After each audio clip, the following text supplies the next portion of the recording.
right up in the proximal forearm. So lift your middle finger up and down, and you can see it contract right there. Now lift your ring finger up and down. See that? It's contracting up there. And then your little finger. And it's right over here. Now middle finger, right in here. You just go for the one that's moving. Now that distribution, my clinical experience, the location of those slips that contract as you have them do one versus the other is variable. Now it's not so the FTP. Now the other thing we talked about the FTP in another session, where we're all taught that the FTP is an FTP ulnar head and median head, and these are the fingers they control. There's actually anatomic data that's not always true. It can be median head, ulnar head, median head, ulnar head, or it could be median head, ulnar head. Okay, so it doesn't really matter because it's extremely difficult to only contract these muscles versus these muscles. You have to work on it to be able to do that. So usually you just have people make a fist. Okay, so it's clinically it's not all that relevant. The innervation is what matters, right? Not necessarily which fingers. But this is different. This you can pick any.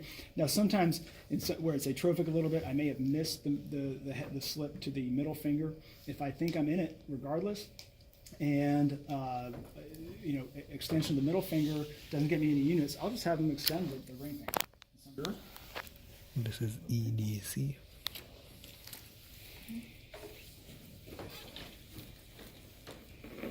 You're already in it. It's really superficial. And it's kind of narrow, so you're not going to do a lot of medial to lateral angling. You do a little bit, but not as much as you might in like the biceps or triceps. And this is another muscle like the EIP that when it's normal, it's very normal. So barely lift your middle finger up there. Good. Relax it just a touch.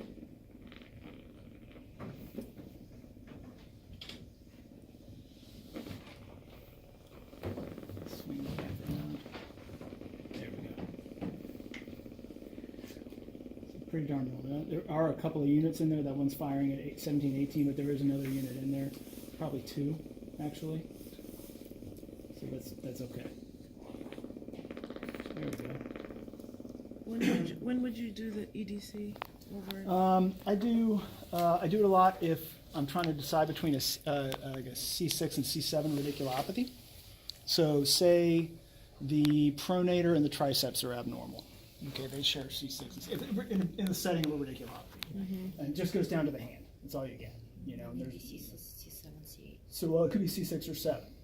Right, so if pronator 6, 7, triceps is 6, 7, and 8, it's pretty dirty.